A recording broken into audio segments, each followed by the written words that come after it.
What is up, YouTube? How y'all doing?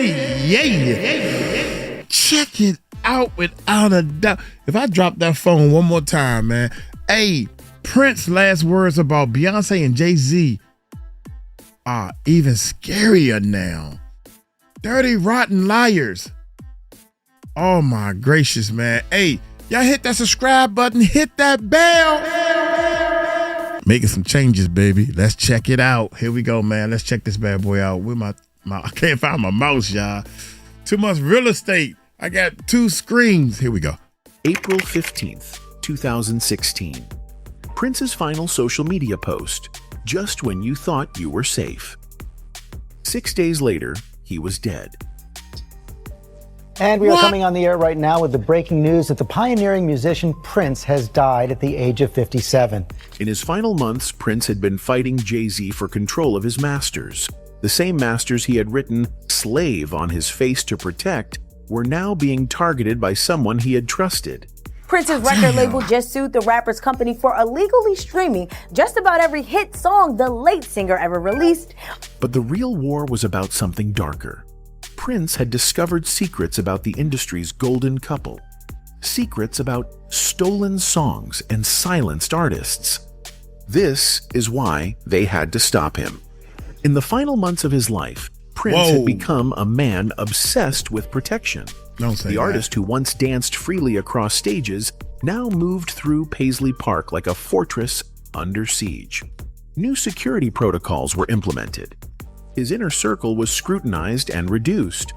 The purple one, who had spent decades fighting for artistic freedom, was now fighting for something even more precious: his life. The paranoia wasn't without reason.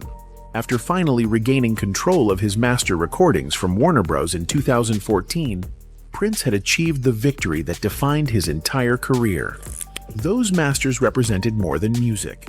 They were his legacy, his children's inheritance, his proof that an artist could defeat the machine that sought to own them. But victory had made him a target. Well, this is certainly the sort of news that you don't want to believe is true, but Prince has died at the age of 57 years old. 57. In those final years, Prince's behavior shifted dramatically.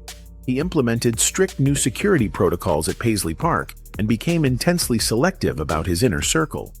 But did any of it help? That also really concerned me, because it made me think that, wow, so you mean you do all these things to take care of yourself and you die so young? The streaming wars were reshaping the music industry, and Prince's catalog was the ultimate prize.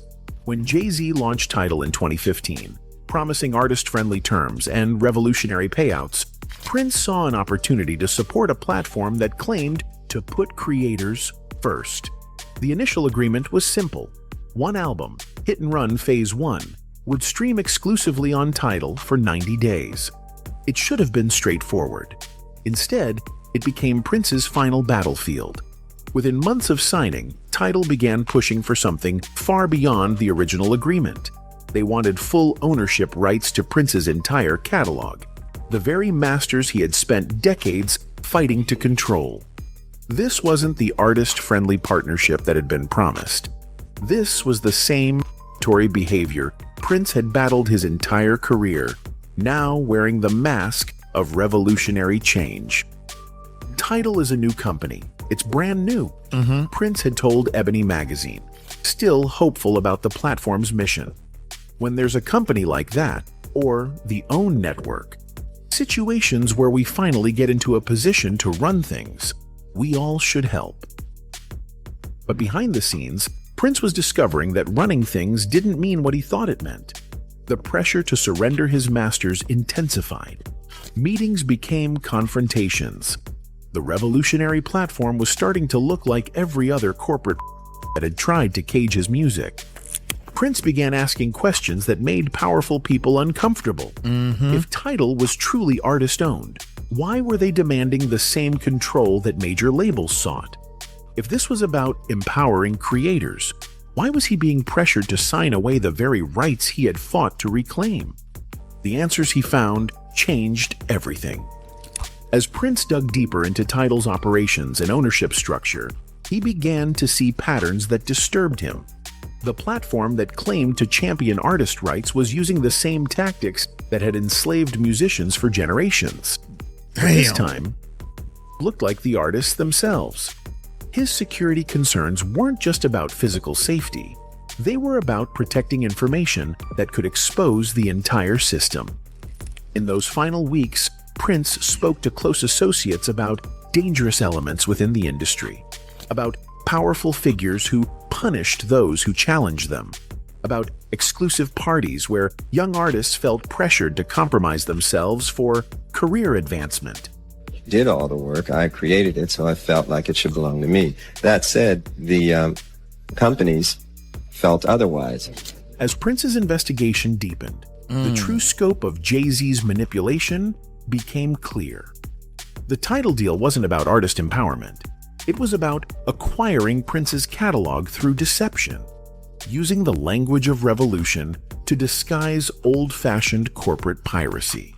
The pressure tactics escalated throughout 2015 and into 2016. What had begun as a simple streaming agreement morphed into demands for complete ownership. Jay-Z's team wasn't subtle about their ultimate goal. They wanted Prince's masters, and they were willing to use any method necessary to get them. Prince had seen this movie before with Warner Brothers, but at least they had been honest about their greed. Jay-Z's approach was more insidious, wrapping exploitation in the rhetoric of black empowerment and artist solidarity. The man who rapped about the struggles of the streets was using those same tactics against the very artists he claimed to champion. The breaking point came when Prince discovered how extensively Tidal was already streaming his music without permission. The original agreement covered one album for 90 days. Instead, Tidal was treating his entire catalog as their property, generating revenue from his life's work while he received nothing beyond the initial streaming fee. This wasn't a mistake. It was theft, systematic, calculated, and protected by legal language designed to confuse artists about their actual rights. Prince had spent decades fighting this exact battle with white executives. Now he was facing the same exploitation from someone who looked like him and spoke the language of liberation. The legal documents told the real story. While Tidal publicly positioned itself as artist-friendly, the actual contracts were just as anything the major labels offered. Worse in some ways, because they used the pretense of solidarity to make artists lower their guard. Prince began preparing his counterattack. He wasn't just going to fight for his own masters. He was going to expose the entire scam that Jay-Z was running on vulnerable artists who trusted him because of his background and rhetoric. But powerful people don't like being exposed, especially when their entire empire is built on lies. Prince's final weeks were consumed with documenting everything he had discovered. The meetings with associates weren't just about his own safety. They were about ensuring the truth would survive even if he didn't. He spoke about dangerous industry practices, about powerful figures who destroyed careers for sport, about young artists being pressured into compromising situations to advance their careers. The exclusive parties he referenced weren't just social gatherings. They were recruitment centers where naive artists were identified and geared for exploitation. The same system that had created Jay-Z and Beyonce was now being used to find their next victims. Prince's security protocols weren't paranoia. They were preparation for war against enemies who had unlimited resources and no moral boundaries. He had challenged the wrong people, and he knew they wouldn't hesitate to eliminate threats to their empire. The cryptic social media post, "Just when you thought you were safe," took on new meaning in this context. It wasn't just a warning to his fans, it was a message to Jay-Z and Beyonce that he knew what they were doing, and he wasn't going to stay silent about it. 6 days later, Prince was found dead in an elevator at Paisley Park. The official cause was an accidental overdose of fentanyl, but those who knew about his investigation understood the timing was too convenient to be coincidental. One time when I was with him privately, he said, "You know what the elevator is, right?" No. I said, "No, what's the elevator?" He said, "Well, the elevator is the devil." Jay-Z's response came 1 month after Prince's death through his lyrics. Prince left his masters where they are safe and sound. We are never going to let the elevator take him down. Framed as tribute, many heard it as something else entirely. A victory lap from someone who had eliminated a threat to their empire. Damn. The fact that Jay-Z specifically referenced the elevator where Prince died wasn't accidental. It was a message to anyone else who might consider exposing their operation. Prince's death didn't end the Tidal controversy. It eliminated the only person powerful enough to expose it. Within months of his passing, the true scope of Jay-Z's catalog acquisition strategy became clear as Prince's estate was forced into legal battles they were never prepared for. The estate's lawsuit against Roc Nation revealed the extent of Tidal's unauthorized streaming. Whoa. What should have been a simple case of contract violation became a years-long legal nightmare that drained resources and energy from preserving Prince's actual legacy. This wasn't coincidence, it was strategy. By tying up Prince's estate in litigation, Jay-Z's team effectively silenced any investigation into their business practices. The family was too busy fighting for basic rights to expose the larger conspiracy that had led to Prince's death. The pattern extended far beyond Prince's catalog, and Prince had actually been warning fellow artists about it all along. In an interview, Prince mentioned offering to teach Beyonce piano, expressing surprise that she knew about music. Much that, I was really curious as to how much she knew musically, and I was trying to show her some chords on the piano and help her to respect the fact that if she learns piano a la Aretha Franklin and Ray Charles and things like that, I mean, the sky's the limit as to what she could do. On the surface, this might seem like an innocent comment, but Prince, known for his meticulous choice of words, knew the impact of his statements. Prince's comment wasn't just about Beyoncé's knowledge of music, it was about the authenticity of her talent. Prince, a self-taught musical genius who produced, composed, and played all his songs, hinted that Beyoncé's success was more about her looks and connections rather than genuine musical talent. This is a sharp contrast to Prince's own journey, where he honed his skills through sheer dedication and hard work. But Prince's subtle critique. Hold up, y'all. We can definitely believe that. You ain't never seen her behind any instrument or anything like that, dancing and looking good. She can sing a little bit. Okay, I give her that. This is a sharp contrast to Prince's own journey, where he honed his skills through sheer dedication and hard work. But Prince's subtle critiques didn't end there. In a 1998 interview, he spoke about the overuse of sampling in modern music, a practice he believed undermined originality. You know, I am a musician. I don't sample. You know, it's not Memorex. I go on stage and my microphone is on. This was another indirect diss towards Beyonce, who, along with Jay-Z, is known for heavily sampling other artists' work. One notable example is Beyonce's hit Crazy in Love, which features extensive sampling. While sampling can be a creative tool, Prince saw it as a lack of originality, especially when artists don't properly credit the original creators. That's facts. This criticism was echoed when Kellis called out Beyoncé and Pharrell Williams for sampling her music without permission on the Renaissance album.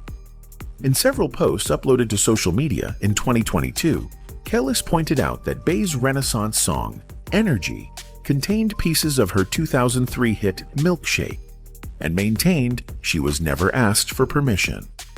My mind is blown too because the level of disrespect and utter ignorance of all three parties involved is astounding, she wrote. I heard about this the same way everyone else did. Nothing is ever as it seems. Some of the people in this business have no soul or integrity, and they have everyone fooled. The issue of not crediting original artists has been a recurring theme in Beyoncé's career. Beyond sampling, Beyoncé has faced accusations of taking inspiration from other artists without giving due credit. She has been accused of copying dance moves, outfits, and even music videos. First, there was Beyonce's hit They song, definitely If do I that. Were a Boy. Some people allege that she stole this song. This #1 ballad from Beyonce's I Am, Sasha Fierce, was written by BC Jean, who was inspired by the idea after a recent breakup. After writing the song with producer Toby Gad, she started shopping the song to labels as her lead single. However, once Beyonce's team got a sniff of it, they decided to let Ms. Carter record her own version. BC was credited as the songwriter, which was bizarre to her considering she didn't intend for anyone else to sing the song. It's an amazing compliment, but I was like, that's great, but it's going to be on my album, she said in 2011. And it can be on my album too. I just didn't realize how it worked. Sounds like someone was taken for a ride. However, BC later clarified that the internet exaggerated claims that her song was stolen. As if that's not enough, Bey allegedly stole Baby Boy from a struggling singer-songwriter. Back in 2003, artist Jennifer Armour sent a demo of her song, Got a Little Bit of Love for You, to Beyonce's record label, Columbia Records. A few months later, she heard Baby Boy on the radio and thought the song sounded awfully familiar. She filed a lawsuit, but ultimately lost because she couldn't prove to the judge that Bey physically heard her song first. Beyonce also allegedly stole dance moves for her Formation World Tour. Yeah. Dancer and choreographer Marlon Oritz called Bey out for stealing dance moves from her troupe's show, De La Guarda. She took her grievances to social media, where she wrote in a lengthy Instagram post that, while inspiration is nice, she and her struggling colleagues would at least like a little credit. Beyonce, you have the nerve to steal exact concepts and choreography from other real creative geniuses. You stole from Breaking Surface. You stole the stomping from De La Guarda. Fuerza Bruta. It's okay to be inspired, but at least make the effort to make it your own. Then Azealia Banks exploded on social media with accusations that sent shockwaves through the industry. Fresh off Beyonce and Jay-Z's On the Run 2 tour, Banks wasn't holding back anymore. I realized that my ex-dancer Ashanti choreographed for Beyonce and stole the original choreography Jip Jack made for Count Contessa. Banks wrote in a series of Instagram stories that had the Bayhive in meltdown mode. Beyonce needs to get over herself and just hire me. But Banks was just getting started. She called out the entire female empowerment facade that Beyonce had built her brand on.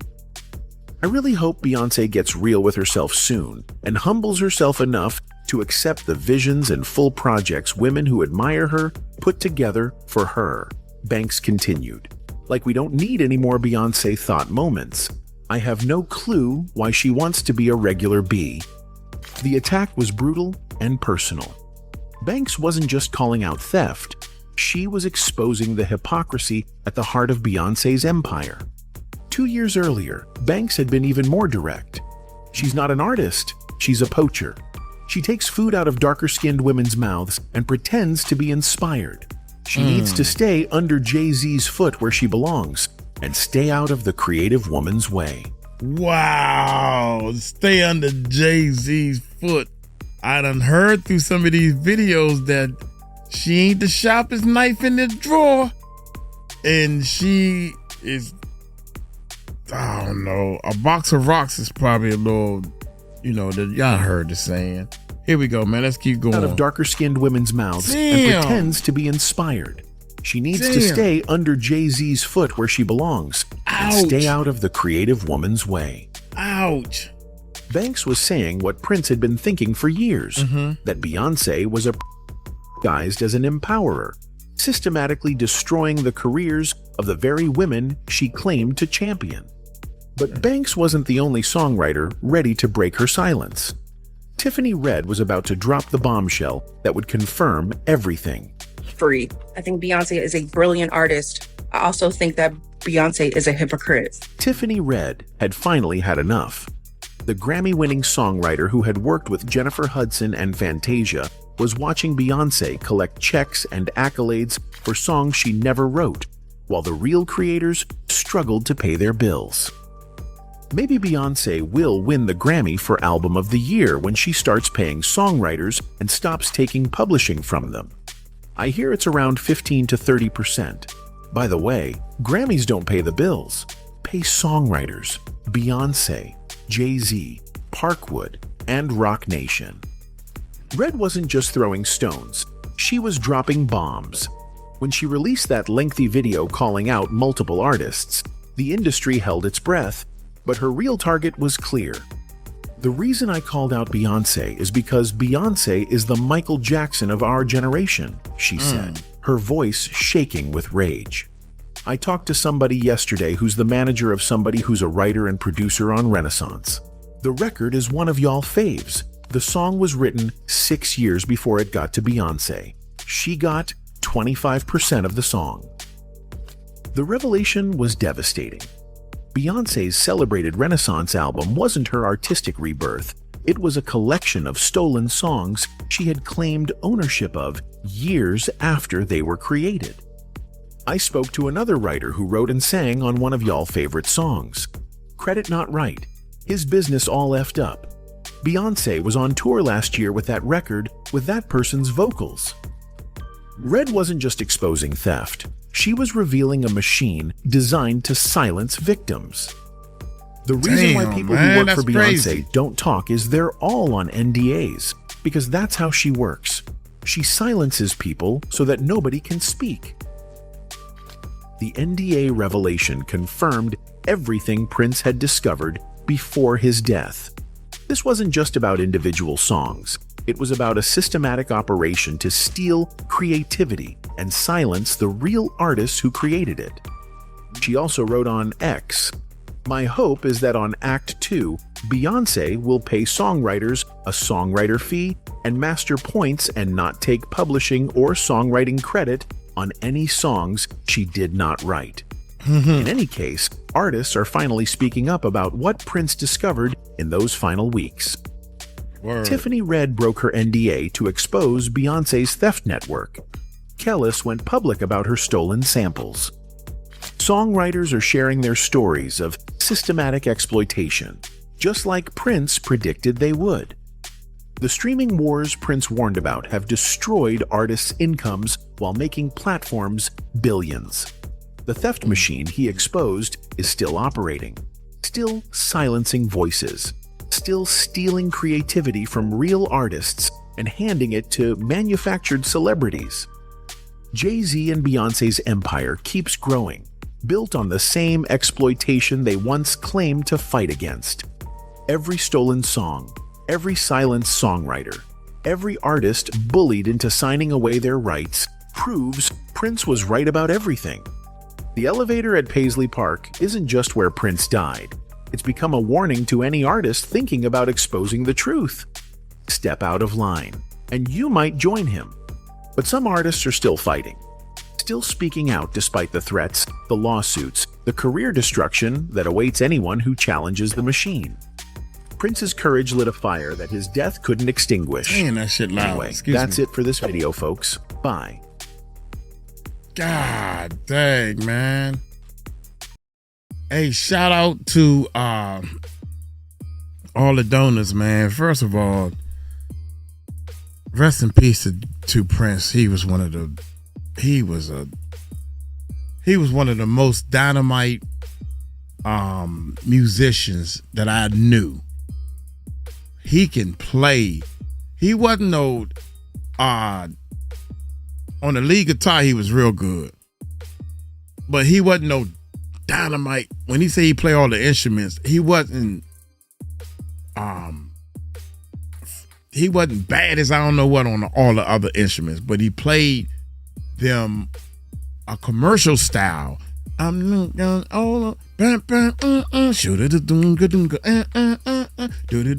It's like a commercial sound that he had developed that was working so great, man.